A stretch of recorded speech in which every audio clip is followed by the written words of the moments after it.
Já parou para pensar que hoje você está vivendo coisas que ontem você não acreditava ser possível? Quem disse que seria fácil? Jesus nunca disse que seria fácil, mas Ele deu uma promessa para nós: pode ser leve, porque eu vou trocar de fardo com você. Eu já troquei de lugar com você na cruz, então aquilo que você merecia receber, eu já recebi. E aquilo que eu merecia por parte do meu Pai, eu entreguei para vocês. Mas isso não significa que vai ser fácil, irmão. Se a gente perder tudo, mas não perder a fé, a gente não perdeu nada. Porque a fé é a chave que move o sobrenatural. A fé é aquilo que faz com que alguém que não tem nada aos olhos dos homens viva como alguém que já recebeu tudo aos olhos de Deus. Eu não me movo mais por aquilo que eu vejo, mas eu me movo por aquilo que eu creio. Se você se agarrar à fé que Deus depositou em você, nada vai ser impossível para você. Quem sabe não seja a hora de você crer no Deus que te respondeu hoje, quando ontem era impossível, e acreditar que amanhã Ele será presente na sua história e vai responder a sua oração. Uma palavra libera um destino. Uma palavra ressuscita mortos.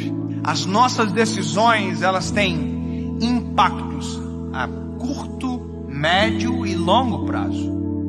Porque existem reflexos do que fazemos, repito, no curto, no médio e no longo prazo. Coisas simples, sabe? Coisas que às vezes parecem ser até simples demais, mas que são importantes e que definem a nossa trajetória. A razão número 1 pela qual as pessoas não conseguem o que querem é não saberem o que querem.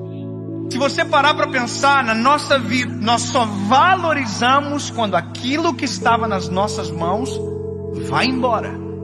E nas nossas mãos não tinha valor, mas quando vai embora a gente percebe o valor que tinha, mas que nunca falamos quando nas nossas mãos estavam. Nós não olhamos com um olhar sensível para aquilo que temos, para o que somos. Nós precisamos de dor, nós precisamos de perda, para verbalizar coisas que os nossos sentimentos ocultam, às vezes até mesmo de nós. Por que você murmurava ao invés de você declarar aquilo que você desejava ver? A fé não é a gente constatar o que está acontecendo, é a gente declarar o que vai acontecer. Então, ao invés da gente ficar murmurando, entenda isso em nome de Jesus, começa a declarar por fé as realidades ao teu redor e elas vão ser transformadas. Aquilo que poderia ser um ponto de tensão na minha casa se tornou um pilar de sustentação na minha casa. Por quê? Porque não tem a ver com aquilo que me cerca, mas como eu enxergo aquilo que me cerca. E é por isso que eu quero te convidar em nome de Jesus a entender, cara, a razão pela qual a gente não vive muitas coisas é que a gente não sabe para onde a gente quer ir. Às vezes você já está num lugar onde um dia você sonhou que esse lugar traria para você plenitude. Aí agora você já está ansioso com um novo futuro. Aí quando o futuro chega, você já está ansioso com um novo futuro. Sabe uma das coisas que eu mais tenho visto na minha geração? Quando aquilo que um dia era futuro se torna presente, ele está encontrando a gente ausente. Porque a gente já tá sonhando com um novo futuro desejado.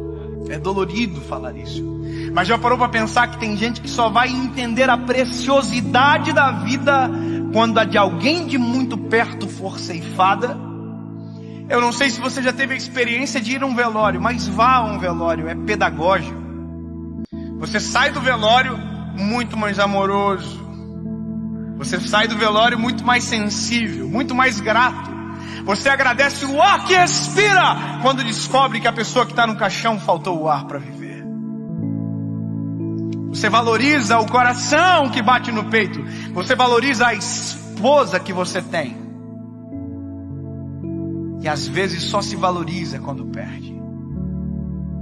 Você verbaliza, às vezes, palavras fora de hora. Vá a um velório onde alguém que perdeu o pai e que nunca disse que o amava, para você ver a dor que é. Ele abraça o caixão, ele grita, eu te amo! Mas essa palavra não surte mais nenhum efeito, porque quem precisava ouvir não ouve mais. Porque tem coisas que só valem enquanto há tempo, fora de tempo não vale mais. O seu posicionamento define os seus limites. Sabe, isso está ligado à tua fé, isso está ligado à tua família, isso está ligado ao teu chamado. O teu posicionamento define os seus limites. Tem milagres que você está esperando que aconteçam, mas você não deu os primeiros passos de fé para que eles se realizem. Tem romper que você está esperando que se manifeste, mas você ainda não deu os primeiros passos de fé para que ele aconteça. Tem momentos, irmão, que a gente está clamando para que Deus mande a chuva, mas a gente nem preparou a terra ainda. E Deus está falando: ei, se eu mandar a chuva do jeito que os campos estão, eu vou destruir a tua plantação, eu não vou te abençoar com isso. É Deus falando: ei, se prepara para receber aquilo que eu quero derramar, se prepara para receber aquilo que eu vou derramar sobre você. Você precisa se posicionar na direção do teu milagre.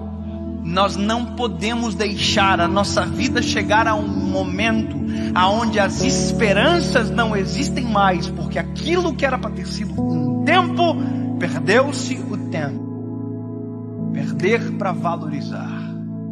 Nós não precisamos disso. Nós não precisamos, deixar ir embora para perceber a importância que tinha quando estava perto. Alguém que não é rei ainda, mas já se porta como tal, está preparado para assumir o trono. Você quer um exemplo claro? Deus unge Davi. Davi era improvável, Davi era desconhecido, Davi até para o seu pai e para os seus irmãos era invisível, mas a partir daquele dia, aos olhos de Deus, Davi já estava no trono.